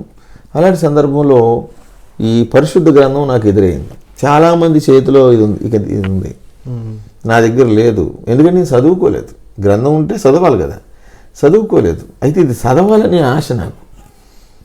ప్రభు సన్నిధిలో, ప్రభువా ఇది అందరూ పరిశుద్ధ గ్రంథం అంటున్నారు, ఇందులో ఏముందో నాకు తెలియదు, నేను చదువుకోలేదు, తండ్రి నాకు సహాయం చేయి, ఈ గ్రంథం చదవాలి నేను అని దేవునికి నేను ప్రార్థన చేశాను. దేవుడు ఎప్పుడు వాక్యంలో విన్నాను, ఆశపడే ప్రాణాన్ని తృప్తిపరిచే దేవుణ్ణి అన్నాడు. మరి 107వ కీర్తన 9వ వచనంలో మరి ఆశపడే ప్రాణాన్ని తృప్తిపరుస్తా అన్నావు కదా నాయన అంటే, దేవుడు నా అంతరంగంలో ఏమంటున్నాడంటే, నా కుమారుడు ఆశపడే ప్రాణాన్ని తృప్తిపరుస్తాను కానీ ఆశ వెనుకున్న ఉద్దేశాన్ని చూస్తానన్నాడు. అంటే నేను మోకరించి, ప్రభు నా ఆశ వెనుక ఉద్దేశం ఏమిటంటే నేను చదువుకొని బైబిల్ చదవాలి, అదే నా ఆశ, నా ఉద్దేశం, నా ఆశ వెనుకున్న ఉద్దేశం అన్నాను. అప్పుడు దేవుడు నాకు చదువునిచ్చాడు. రాజమండ్రి సెంట్రల్ జైల్లో 1 రోజులు చదువుకొని పరిశుద్ధ గ్రంథాన్ని పూర్తిగా చదివాను. నేను ఎన్నో విషయాలు నేర్చుకున్నాను. మానవుల పట్ల దేవునికి ఉన్న ప్రణాళిక, దేవుని చిత్తము, దేవుని ప్రేమ పరిశుద్ధ గ్రంథం ద్వారా నేను ఎన్నో విషయాలు తెలుసుకున్నాను. చాలామంది పరిశుద్ధ గ్రంథం చదవకుండానే దేవుని విమర్శిస్తారు. అది వాళ్ళ యొక్క అజ్ఞానం అని అనుకోవాలి. ఇంకొక విషయం నేను చెప్పదలుచుకున్నది ఏంటంటే, యథార్థ హృదయంతో పరిశుద్ధ గ్రంథం ఎవరు చదివినా సృష్టికర్త అని దేవుని తెలుసుకుంటారు. ఇది నా సాక్ష్యం. మరి నేను యేసుప్రభు నా జీవితంలో లేనప్పుడు ఒక దినం వారం దినాల్లో గడిచేది. యేసుప్రభు నా జీవితంలోకి వచ్చాక వారం దినాలు ఒక దినంలా గడిచేది. బైబిల్ చదువుతుంటే ఎలా గడుపుతున్న దినాలు తెలిసేది కాదు. ఇలాగ నా జీవితకాలం కొనసాగిస్తున్నప్పుడు, కొత్త ఖైదీలకు సువార్త చేస్తూ ఉన్నప్పుడు రాజమండ్రి సెంట్రల్ జైల్లో ఖైదీలకు జీవో ప్రకటించారు. యావజ్జీవ కారాగార శిక్ష పడిన వారు సత్ప్రవర్తన కలిగి ఉండి 10 సంవత్సరాలు చేసి ఉంటే వాళ్ళని రిలీజ్ చేయండి అని ఒక ఆర్డర్ జీవో వచ్చింది. రాజమండ్రి సెంట్రల్ జైల్లో ఇంచుమించు 380 మంది రిలీజ్ అవ్వడానికి అర్హులయ్యారు. అందులో నా పేరు కూడా ఉంది. ఆశ్చర్య రీతిలో మరి నన్ను కూడా విడుదల చేయడానికి ఆర్డర్స్ వచ్చాయి. వచ్చినప్పుడు నేను చర్చిలో వాక్యం చెప్తుంటే గబగబా నన్ను పిలిచారు. ఇక్కడ రాజమండ్రి జైల్లో వాక్యం చెప్తున్నాను. నేను ఖైదీల మధ్యలో నేను కూడా అక్కడ వాక్యం నేర్చుకున్నానని, 4 మాటలు చెప్పగలనని ఖైదీలు గుర్తించి వాసన్న కూడా చెప్తాడు ఆయా సమయాల్లో, ఖాళీ సమయాల్లో పాస్టర్ గారు రాలేనప్పుడు అని పెద్దలు మాట్లాడుకున్నప్పుడు నాకు కూడా వాక్యం చెప్పే అవకాశం ఇచ్చారు. అక్కడ ఇక జైల్లోనే ట్రైన్ అయిపోయాను. నేను ఖైదీల మధ్యలో వాళ్ళ మధ్యలోనే నేర్చుకున్నాను, వాళ్ళ దగ్గరే నేర్చుకొని మరి దేవుని వాక్యం ఒక అరగంట 40 నిమిషాలు వారంలో 2 సార్లు 3 సార్లు చెప్పడం జరిగేది. నాకంటే సీనియర్లు, నాకంటే బాగా చెప్పే వాళ్ళు అక్కడ ఉన్నారు. కానీ ఏదో నా మీద వాళ్ళకి ఉన్న ప్రేమ, పాత ఖైదీలందరూ రిలీజ్ అయిపోయారు చాలా మటుకు. నేను వాక్యం చెప్తున్నాను. ఆఖరి వాక్యం ఏంటంటే, సత్యాన్ని అమివేయక కొని ఉంచుకొనము అని చెప్తుంటే నా పేరు మైకులో పిలుస్తూ ఉన్నారు. గబోబిద్దరు కానిస్టేబుల్ వచ్చి కొండా శ్రీనివాస్ అంటే ఎవర్రా అని అడిగారు. నేనే సార్ అన్నాను. రారా నీకు విడుదల వచ్చిందన్నారు. గబగబ బైబిల్ పట్టుకొని వెళ్ళే అధికారి దగ్గర నుంచున్నాను. ఆయన ఒకే మాట అన్నారు, నువ్వు మారేవా అన్నాడు. అయ్యా నేను మారేనో లేదో నాకు గతం చెప్తుందయ్యా అన్నాను. వెళ్ళు, నువ్వు మారేవని ప్రభుత్వం వారు నమ్మారు, జైలు వారు నమ్మారు. వెళ్ళి బట్టలు తెచ్చుకో అన్నారు. చెర వస్త్రాలు విడిచిపెట్టి విమోచన వస్త్రాలు ధరించుకొని రాజమండ్రి సెంట్రల్ జైల్లో కష్టపడి పని చేస్తే 1140 రూపాయలు ఇచ్చారు నాకు. మరి కత్తి పట్టుకొని జైలుకి వెళ్ళిన నేను పరిశుద్ధ గ్రంథం బైబిల్ పట్టుకొని బయటకు వచ్చాను. మరి బయటకు ఎలాగ వచ్చాను, ఆశ్చర్యం ఇంత, నేను బయటకు రావటం ఏంటిది, నిజమేనా అనేటువంటి స్థితిలో ఉన్నాను. మా ఇల్లు ఎక్కడో నాకు తెలీదు, ఎలా కనుగోవాలి, ఎలాగ వెళ్ళాలి అని ఆలోచనలు ఉన్నప్పుడు దేవుడు నా భార్యను బ్రతికించాడు. మధ్యలో ఒకసారి వచ్చి నన్ను చూడటానికి వచ్చింది, చనిపోలేదు. ఫోన్ నెంబర్ ఇచ్చింది. ఏమండి నేను ఒకరికి వంట వండుతుంటాను, వాళ్ళ ఫోన్ నెంబర్ ఇది, మీరు బయటకు వస్తే ఫోన్ చేయండి ఎప్పుడైనా అని ఫోన్ నెంబర్ వచ్చింది. ఆ బైబిల్లో ఉంది ఆ ఫోన్ నెంబరు. తీసి ఫోన్ చేశాను. మొట్టమొదటి నేను ఫోన్ చేయడం అదే. ఫోన్ చేసేటప్పటికి ఆ ఫోను అవతల వ్యక్తి లిఫ్ట్ చేశారు. ఎవరు బాబు అన్నారు. కొండా శ్రీనివాసు, కామేశ్వరాల భర్తనమ్మ అన్నాను. బాబు నేను వదిలేశారా, నువ్వు ఎప్పటికీ బయటికి రావన్నారు, ఎలాగొచ్చావు బయటికి అని అడిగింది. అడిగినప్పుడు యేసుప్రభు నన్ను బ్రతికించి విడిపించాడమ్మా అని చెప్పాను. చాలా సంతోషం బాబు, ఎందుకు ఫోన్ చేసామని అడిగింది. ఇలాగా నా భార్య నెంబర్ ఇచ్చిందమ్మా అంటే, నీ భార్య ఉదయం 10ంటికి వచ్చి వంట వండి వెళ్తుంది బాబు అన్నది.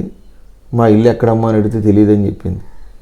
సరే అమ్మా నేను వచ్చానని చెప్పండి అని అన్నాను. బాబు నేను చూడాలనుంది, ఒకసారి మా ఇంటికి రాగలవా అంది. ఎక్కడమ్మా అంటే అడ్రస్ చెప్పింది. సరే అమ్మా అని చెప్పేసి నేను బస్సు ఎక్కి ప్రార్థన చేసుకుంటున్నాను. ప్రభువా నా కుటుంబం ఎక్కడ, నా ఇల్లు ఎక్కడ నాకు చూపించు తండ్రి, ఈ పరిస్థితి ఎవరికి రాకూడదు. అయితే దేవుడు నన్ను విడవలేదు, నన్ను ఎడబాయలేదు. ప్రతి విషయంలో నన్ను ఆదుకుంటూ కాపాడుకుంటూ నన్ను గెలిపిస్తూనే వచ్చాడు. ఎవరు సపోర్ట్, ఎవరి సహాయం, ఎవరి సలహా నాకు లేదు. దేవుడికి నేను చెప్పుకోవడం, దేవుడు నాకు క్రియారూపంలో సమాధానం ఇవ్వటం. ప్రార్థన చేసుకుంటూ వస్తున్నాను బస్సులో. నా భార్య నా పిల్లలకి అన్నం వడ్డిస్తుంది మధ్యాహ్నం వేళ. వెనక నుంచి ఎవరో వచ్చి వెళ్ళు నీ భర్తను చూడటానికి వెళ్ళు అన్నారట. తక్కువ చూసి ఎవరు మాట్లాడుతున్నారు అని మిట్ట మధ్యాహ్నం ఎవరు మాట్లాడుతున్నారు అనుకొని చూసి తక్కువ గుర్తొచ్చిందండి. అవును మా ఆయన చూసి చాలా కాలం అయింది కదా, ఈరోజు వెళ్ళి చూసేద్దాం అని గబగబా అరే మీరు అన్నాలు తినని ఆడుకోండి అని గబగబా చెప్పి ఎక్కడైతే పని చేస్తుందో అక్కడికి వచ్చి, అమ్మగారు నాకు 500 అప్పు ఇవ్వండి, నేను మా ఆయన చూడటానికి వెళ్ళాలందంట. ఇప్పుడే మీ ఆయన ఫోన్ చేశాడు, నాకు వస్తున్నానని చెప్పాడు అంటే అన్నదంట. ఊరుకోండి అమ్మగారు, మాతో జోకులేటు మీరు అన్నదండి. లేదే బాబు, నిజమే ఫోన్ చేశాడు, నువ్వు ఎక్కడే ఉండి నీ భర్త వస్తాడు అని చెప్పడం జరిగింది. నేను ప్రార్థన చేసుకుంటూ వచ్చేటప్పటికి నా భార్య నన్ను ఎదుర్కొంది. నన్ను చూసి గట్టిగా కౌగిలించుకొని ఏడ్చింది. ఏంటండి ఎడబాటు, ఎవరికి అన్యాయం చేశాం? యేసు ప్రభు నన్ను బ్రతికించి నా పాపములైన రక్తంలో కడిగి నన్ను నూతనపరిచి నీ మధ్యలోకి తీసుకొచ్చాడు. బ్రతుకుతున్నది నేను కాదు, నాలో క్రీస్తే బ్రతుకుతున్నాడు. ఈ బ్రతుకు దేవునిది. మరి నన్ను మార్చి బయటకు తీసుకొచ్చిన దేవుడు నీకు కావాలని అడిగినప్పుడు నాకు కావాలండి అని అన్యురాలు నా భార్య నడి రోడ్డు మీద యేసు ప్రభువుని సొంత రక్షకుడిగా అంగీకరించింది. మేమిద్దరం కలిసి ఎంతోమందికి సువార్త చేశాం. నా స్నేహితుల దగ్గరికి వెళ్ళి సువార్త చేశాను. ఎంతోమంది వ్యతిరేకించారు, అపహాసించారు, ఎగతాళి చేశారు. ప్రతి అవమానం నిర్లక్ష్యపెట్టి సిలువను సహించి ముందున్న బహుమానం కొరకు యేసయ్య మరి సాగిపోయినట్లుగా నా స్నేహితులకు ఒకటే మాట చెప్పాను, ఒరే మనం కలిసి ఎన్నో పాపాలు చేసాం. ఒక దినాన్ని మీరు చనిపోతారు, నేను చనిపోతాను. మీరు చనిపోతే నీ పాపం మిమ్మల్ని నరకంలో పడేస్తుంది. నేను చనిపోతే యేసు అనే నీతి నన్ను పరలోకానికి తీసుకెళ్తుంది. మరణం ఒకటే, కానీ స్థలాలు వేరు. నా మాట వినండి, మరణం వెనకాల భయంకరమైన శిక్ష ఉంది. నా స్నేహితులారా నా మాట వినండి అని చెప్పినప్పుడు, పాపులను రక్షించడానికి క్రీస్తు యేసు లోకమునకు వచ్చిన మాట నమ్మదగినది అని చెప్పినప్పుడు, నువ్వు చదువుకోలేదు కదా, ఎలా చెప్పగలుగుతున్నావు అని చెప్పారు. దేవుడు నాకు చదువు ఇచ్చాడు, దేవుడు నా బ్రతుకు మార్చాడు, నా జీవితం మార్చాడు. ఇంతకన్నా విలువైన జీవితం యేసులో మనకు ఉంది. నా మాట వినండి, దేవుడితో తిరగండి.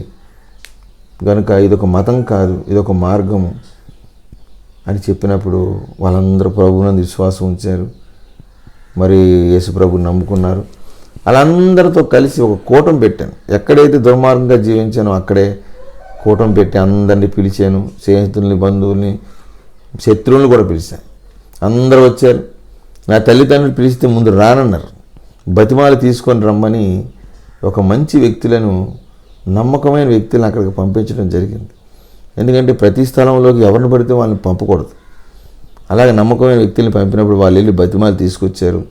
ఎక్కడైతే దుర్మార్గంగా జీవించానో అదే స్థలంలో బైబిల్ పట్టుకొని సాక్ష్యం చెప్పాను.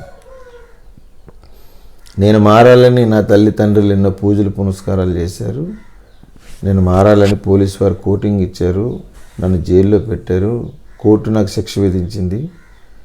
జైలు నన్ను మార్చలేదు, కోర్టు ఇచ్చిన శిక్ష నన్ను మార్చలేదు, పోలీసు వారు ఇచ్చిన కోటింగ్ నన్ను మార్చలేదు. నా తల్లిదండ్రులు చేసిన పూజలు పునస్కారాలు ధర్మకార్యాలు నన్ను మార్చలేదు. నా కొరకు ప్రాణం పెట్టి సమాధి చేపడి 3వ దినాన్ని తిరిగి లేచిన యేసు ప్రభు ప్రేమే నన్ను మార్చింది. యేసు ప్రభు జీవం కలిగిన దేవుడు అని చెప్పడానికి ఎన్నో ఆధారాలు ఉన్నాయి. అందులో నేను ఒక్కడిని. యేసుగాక నన్ను ఎవరు మార్చారు మీరే చెప్పండి నా స్నేహితులారా అని చెప్పినప్పుడు, స్టేజ్ మీద ఏడుస్తూ ఆ మాట చెప్పినప్పుడు చాలామంది స్టంగ్ అయ్యి మరి ఆశ్చర్యంలో నన్ను చూస్తూ ఉన్నారు. నా తల్లి, నా తండ్రి గబగబా పరిగెట్టుకుని వచ్చి నా దగ్గరికి వచ్చి నన్ను గట్టిగా కౌగిలించుకొని ఏడ్చి ఒక మాట చెప్పింది, రే నువ్వు మారాలని ఎన్నో పూజలు పునస్కారాలు చేశాను రా, ధర్మకార్యాలు చేశాను, పుణ్యకార్యాలు చేశాను, నిన్ను మార్చే శక్తి నాకు దొరకలేదు. ఎవరో యేసు ప్రభువు నిన్ను మార్చాడని చెప్తున్నావు. నీకు ఇలాంటి దుర్మార్గుని మార్చాడంటే ఆయన చాలా ప్రేమ కలిగిన దేవుడై ఉంటాడు. గనుక ఇక నుంచి నీ దేవుడే నా దేవుడని నా తల్లి అక్కడ సాక్ష్యం ఇవ్వటం జరిగింది. మా అమ్మగారు కాకినాడ పట్టణంలో పెద్ద విగ్రహారాధకురాలు, విగ్రహారాధన చేసేవారికి దేవత. కాకినాడ పట్టణంలో 12 సంవత్సరాలకు ఒకసారి 12 రోజులు 12 లక్షలు ఖర్చు పెట్టి అంబురోలు సంబరం అని కాళికాదేవిని నిలవబెట్టి చేస్తారు. దానికి ప్రధాన పూజారి మా అమ్మగారు.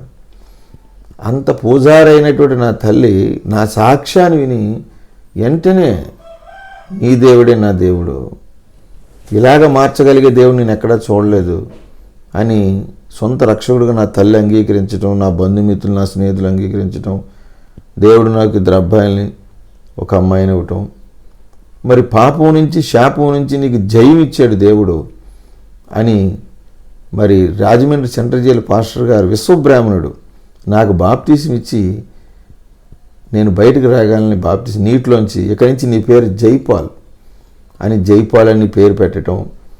అలాగే మంచి దైవజనుడు రవిసారథి గారి యొక్క సాన్నిధ్యంలో నేను వాక్యాన్ని నేర్చుకుంటూ, సత్యాన్ని నేర్చుకుంటూ, మరి దేవుని సేవ ఎలా చేయాలో నేర్చుకుంటూ, మరి రవిసారథి గారు ఆయన పండిత బ్రాహ్మణ్స్ అయిన, మరి ఆయన యొక్క కాపరత్వంలో నా ఆత్మీయ జీవితాన్ని కట్టుకుంటూ ఇలాగ ముందుకు సాగిపోతూ అనేక జిల్లాలు, అనేక రాష్ట్రాలలో నేను సాక్షిగా జీవిస్తూ ఉన్నప్పుడు 2 సంఘటనలు నా జీవితంలో ఎదురైనాయి. మొదటి సంఘటన ఏమిటంటే, కాకినాడ పట్టణంలో మెక్లారెన్ గ్రౌండ్లో పెద్ద సభ జరుగుతుంది. ఏమిటంటే ఆ సభ క్రైస్తవుల మీద దాడులు చేస్తున్నారని మరి క్రైస్తవ నాయకులందరూ కూడా అక్కడికి వెళ్ళి పెద్ద మీటింగ్ పెట్టి ఆ మీటింగ్ జరిగిస్తున్నారు. మిట్ట మధ్యాహ్నం 2:30-3 టైంలో మేమందరం కూడా అందరితో నేను కలిసి ఒక జెండా పట్టుకొని క్రైస్తవుల మీద దాడి ఆపాలని నేను కూడా వాళ్ళతో పాటు వేల మంది క్రైస్తవులు ఉన్నారు అక్కడ గ్రౌండ్లో నుంచున్నాను.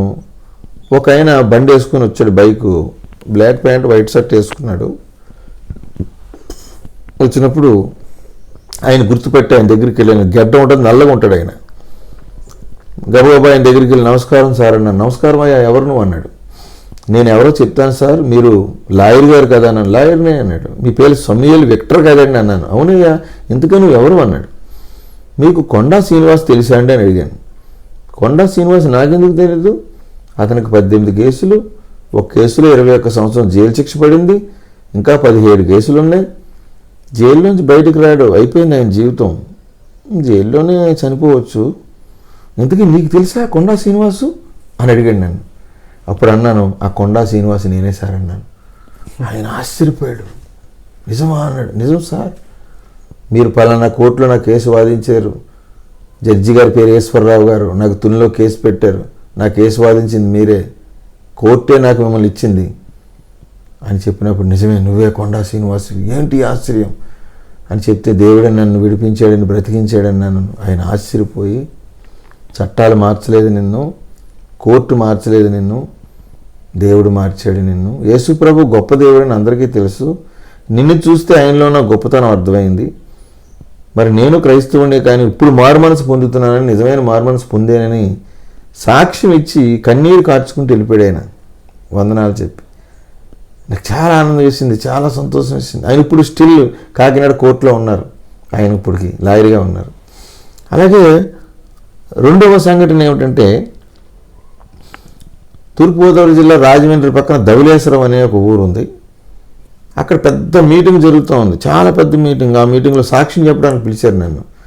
అక్కడ సాక్ష్యం చెప్తున్నాను. నాకు బాప్టిజం ఇచ్చిన థామస్ ఆచార్య గారు కూడా ఉన్నారు, ఆయనే తీసుకెళ్ళారు నన్ను. మరి సాక్ష్యం చెప్తుంటే మరి నేను తప్పించుకొని వెళ్ళిపోతున్నాను. తునిలో సిఏ గారు కాల్చేయబోయారు నన్ను, దేవుడే నన్ను తప్పించాడు అన్నాను. ఆ వేదిక మీద పెద్ద పెద్దోళ్ళు కూర్చొని ఉన్నారు. ఒక ఆయన దిగ్గున లెగిసి నా దగ్గరికి వచ్చి, బాబు ఆపు అన్నాడు. ఇదే నేనేమైనా తప్పు చెప్తున్నానా, లేనిదేమైనా కల్పించి చెప్తున్నానా అని అన్నప్పుడు, ఆపు బాబు, ఆ మైక్ ఎలాగే అని మైక్ తీసుకున్నాడు. ఎక్కడా జరగదు ఇది. ఒక సేవకుడు మైక్లో మాట్లాడుతుంటుండగా మైక్ తీసుకునే ధైర్యం ఎవరికి ఉండదు. మైక్ తీసుకుని అడిగాడు, కొండా శ్రీనివాస్ అంటే నువ్వేనా అని అడిగాడు. నేనే అండి అన్నాను. చాలా ఎత్తైన మనిషి, మంచి తేజస్సు కలిగిన వ్యక్తి, డిగ్నిటెడ్గా ఉన్నాడు. తునిలో పోలీసు వారు పరిగెట్టించింది నిన్నేనా? నేనే సార్. సిఏ గారు కాల్చేస్తుంటే తప్పించుకొని పారిపోయింది నువ్వేనా అన్నాడు. నేనే సార్ అన్నాను.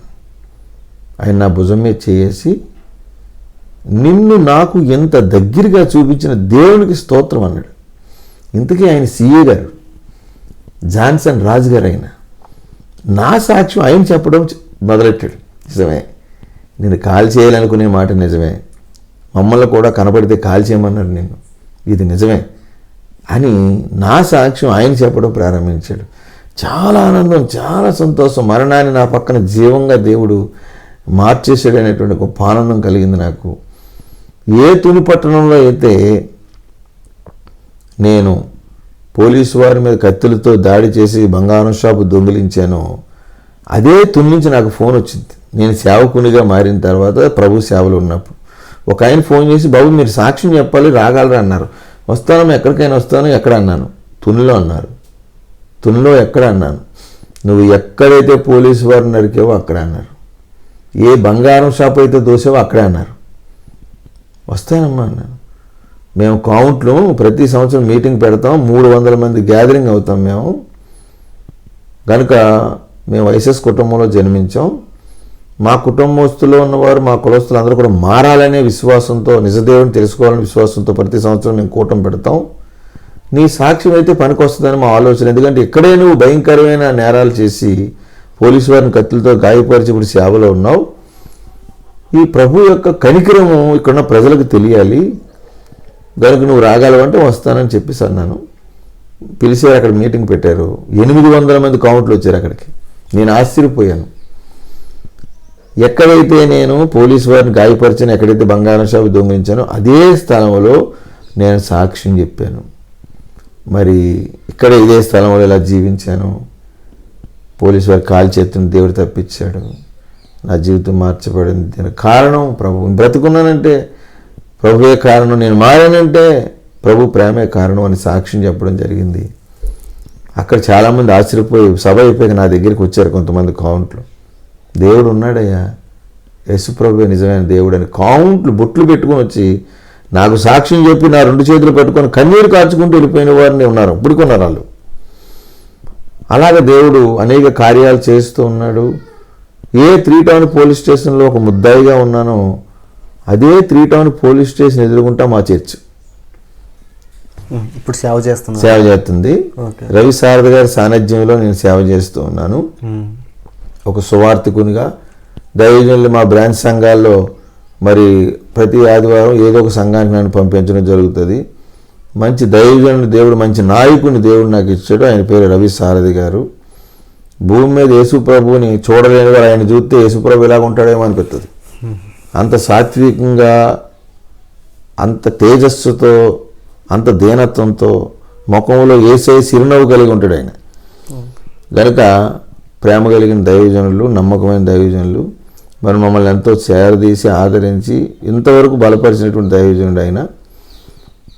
మరి ఎందుకు పనికిరాని నన్ను, నిష్ప్రయోజకున్న నన్ను, మరణమే శరణం అనుకున్న నన్ను యేసుప్రభు తన స్వరక్తం ఇచ్చి నా పాపములు తన రక్తంలో కడిగి నన్ను నీతిమంతుడిగా తీర్చి శపించబడిన నా జీవితాన్ని ఆశీర్వాదకరంగా చేసి నాశనం అనే గోతులోకి పోతున్న నన్ను మరి జీవమార్గంలోనికి నన్ను నడిపించి నిత్యాగ్నిగుండంలోకి వెళ్ళవలసిన నన్ను ఆ నిత్య మరణం నుంచి, నరకం నుంచి తప్పించి నిత్య జీవంలోనికి ఆయన నడిపించి అనేకులకు ఆశీర్వాదకరంగా, నా కుటుంబానికి దీవెనకరంగా, మరి అనేక స్థలాల్లో ప్రభు సాక్షిగా మరి నేను ఉండటానికి ప్రభువే ఎంతవరకు నన్ను బ్రతికించి, విడిపించి, విమోచించాడు. పరిశుద్ధ గ్రంథంలో ఒక మాట ఉంటుంది, మార్కు సువార్త 16:16లో, నమ్మి బాప్తిజం పొందినవాడు రక్షింపబడును, నమ్మనవానికి శిక్ష విధించబడును అని ఉంటుంది. మరి నేను నమ్మాను కనుక నా జీవితం మార్చబడింది. ఇంత దుర్మార్గుణ్ణి మార్చగలిగే వ్యక్తులు ఎవరైనా ఉన్నారు? ఏదైనా శక్తి ఉందా? నాకు ఇలాంటి దుర్మార్గుని మార్చే శక్తి భూలోకంలో ఎక్కడా లేదు. యేసులోనే ఆ శక్తి ఉంది. ఎందుకంటే పాపం లేని పరిశుద్ధుడైన, పాపను రక్షించడానికి వచ్చిన పరమాత్ముడైన కనుక యేసే మార్చాడని అనేక స్థలాల్లో నేను సాక్షిగా జీవిస్తున్నాను. అనేక స్థలాల్లో దేవుడు నేర్పిన వాక్యం చెప్తూ ఉన్నాను. మరి ఆఖరిగా నా యొక్క విన్నపం ఏమిటంటే, సకల మానవుల కొరకు పరమాత్ముడైన దేవుడు ఈ లోకానికి వచ్చి తన ప్రాణం పెట్టి రక్తం కాచి ఆయన తిరిగి లేచాడు, త్వరలో రానై ఉన్నాడు. ఆయన వచ్చే మునుపు ఎవరైతే ఆయన రక్తమందు విశ్వాసం ఉంచి తమ పాపములను ఆయన రక్తంలో కడుక్కొని నీతిమంతులుగా తీర్చబడి ఆయన మార్గంలో జీవిస్తారో వాళ్ళు పుణ్యతులు అవుతారు, పరిశుద్ధులు అవుతారు. ఒక దినాన్ని యుగయుగాలు ఆయనతో కలిసి ఉంటారు. నిత్యనర్గ అగ్ని గుండం నుంచి తప్పించబడతారు. నమ్మిన వారికి ఆయన రక్షకుడు అవుతాడు. 2వ రాకడలో నమ్మని వారికి ఆయనే యముడవుతాడు. కనుక నా సాక్షి విన్నవారు ఇదిగో నన్ను మార్చేటువంటి దేవుడు సజీవుడు, మరణం ఆయన్ని బంధించలేదు. కనుక ఈ సమయంలో మీరందరూ కూడా ప్రభువును నమ్ముకొని నా వలే పాపం నుంచి శాపం నుంచి విడుదల పొంది నేను పొందిన ఆనందం, నేను పొందిన సంతోషం ప్రతి ఒక్కరూ పొందుకోవాలని, ఇంతగా నన్ను విడిపించి రక్షించి అనేకులకు ఆశీర్వాదకరంగా దేవుడు నన్ను చేశాడు. ఎంతోమందిని నేను దేవుడి దగ్గరికి నడిపించే కృపను దేవుడు నాకు ఇచ్చాడు. మరి దేవుడు నా పట్ల, నా జీవితం పట్ల చేసిన మేలు మీ జీవితాల్లో కూడా చేయాలి, మీరు కూడా రక్షింపబడాలని నేను ఎంత ఆశపడుతూ ప్రార్థిస్తూ ఉన్నాను. ఇలాంటి నా యొక్క సాక్ష్యాన్ని పంచుకోవడానికి నన్ను ప్రేమతో ఆహ్వానించి నాకు ఈ అవకాశాన్ని కల్పించినటువంటి జోషి గారికి ప్రత్యేకమైన వందనాలు, వాళ్ళ కుటుంబానికి కూడా వందనాలు. మరి సాక్ష్యం అనేక స్థలాల్లోనికి వెళ్ళి ప్రభు తట్టు అనేకులను తిప్పాలని ఇట్టి గొప్ప అవకాశం నాకు కల్పించినటువంటి దేవాది దేవుడికి ప్రత్యేకమైన వందనాలు చెల్లించుకుంటూ ఈ సాక్ష్యం దేవుడు అనేక జీవితాల్లో ఫలింపజేసి ఆయన రాకడకు ఆయన ఏర్పాట్లో ఉన్న వారిని అనేకులను రక్షించి ఆశీర్వదించును గాక.